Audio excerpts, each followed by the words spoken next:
Listeners, readers, welcome to this Foxed Page recommendation where I take a tight 5 minutes to convince you of why you might or might not want to read this book I love.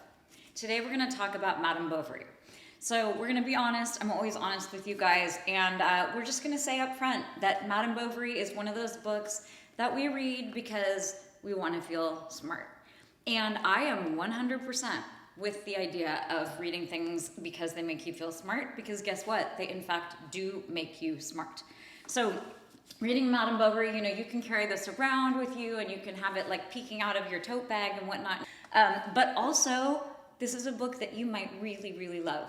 One of the reasons why is this incredible new translation, it's actually not that new anymore, by Lydia Davis, who has transformed Madame Bovary into something a little bit musty and fusty, into something that is real and immediate and fun, and I think probably exactly what Flaubert wanted us to read.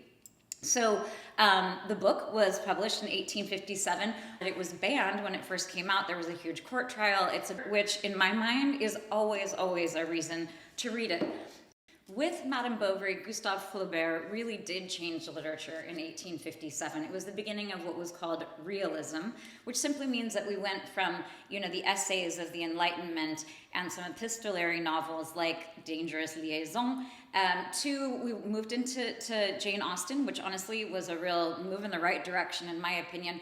But those novels were still a bit rarefied. We were still talking about largely marriage plots and everything ending in marriages, and also talking about kind of the upper middle class. What Flaubert wanted to do, his sort of brief, was to bring an entire world, or the entire world, his entire world, into focus in a novel. So what he does there is he's including all of these realist details, like what people were eating, how they were going to the bathroom, not to mention all of the more important things, which were kind of the romance and the intrigue and people getting into debt and people, but like in kind of a crazy way, not like a Jane Austen rarefied, like you lost at a hand of whist, whatever whist was. And this is like people really seriously getting themselves into financial trouble. People in this case, maybe being our heroine, Madame Bovary.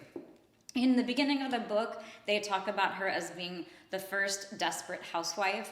And I did not, in fact, watch Desperate Housewives, but I really actually like that description because Emma Bovary is someone that any housewife, myself included, can relate to in many ways. There's a lot of tedium and a lot of boredom. There is a lot that we can relate to even, almost 200 years later, which is crazy. She's also someone who's a big consumerist. She's someone who is very at the whims of modern ideas of beauty and modern ideas of what it is to be a woman and what it is to be loved. So there's a lot to relate to, which makes the whole thing extra delicious. But what I would argue is so enchanting about Madame Bovary is the way that Flaubert allows us to travel both geographically to this little town up in the northern part of France, not too far from Rouen, up on the Normandy coast. We get to travel through geography into this beautiful part of the world, but he's also, of course, allowing us to travel through time in this way that's incredible. It's one of the most magical things that literature can do, is to transport us so fully. And again, with this idea of realism as conveying a whole entire world, there is no better genre, I think, to help us do this geographical and time travel that Flaubert enables. The one thing, too, that I really need to let you know is that in the hands of Lydia Davis in particular, this book is so funny. And you have to kind of think of it as something funny once you know it's funny and once you can sort of envision it all as being funny. It really is not only charming and not only totally edifying and interesting, but it is really funny. So Flaubert himself says in the beginning here, "This will be the first time, I think, that one will see a book that makes fun of its young leading lady and its young leading man." I mean, it's like, how fun. This is it's like Veep or Succession. It's not satire though, so it's not quite like those things, but there is a sense of making fun of them. Maybe it's a bit more Schitt's Creek. There's a hot take for you. And then Davis goes on to say, "Yet he goes on to say," meaning Flaubert, "irony takes nothing away from pathos," which is echoed by Vladimir Nabokov in his lecture on the novel. "The ironic and the pathetic are beautifully intertwined." So I love that. I mean, I'm a big Nabokov stan. You can check my recommendation for Lolita if you want a really hot take at some point in the future here. But I would say that intertwining of pathos and irony is just so delicious. And it's one of the things that makes this book really complex and really worth reading.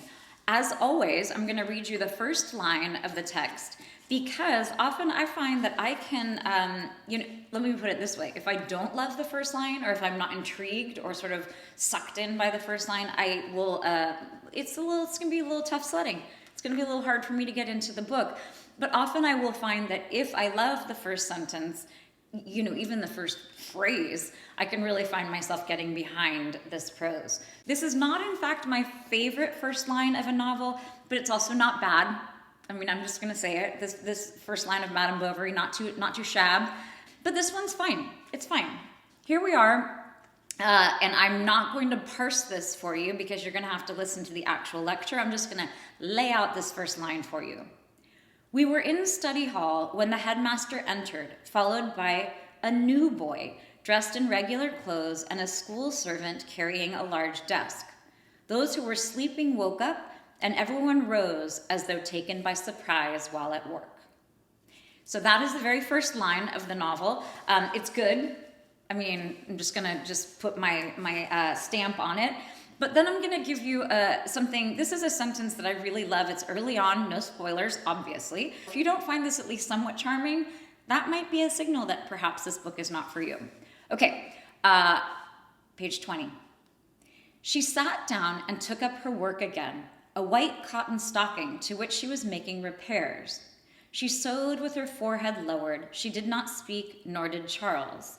A draught of air passing under the door pushed a little dust over the stone floor. He watched it drift and heard only the pulse beating inside his head and the cry of a hen in the distance laying an egg in the yard. I will leave you with that. I hope that you do pick up Madame Bovary. If you do, listen in to the 3-part lecture by me on Fox Page to learn more about what makes this book so incredible. Happy reading.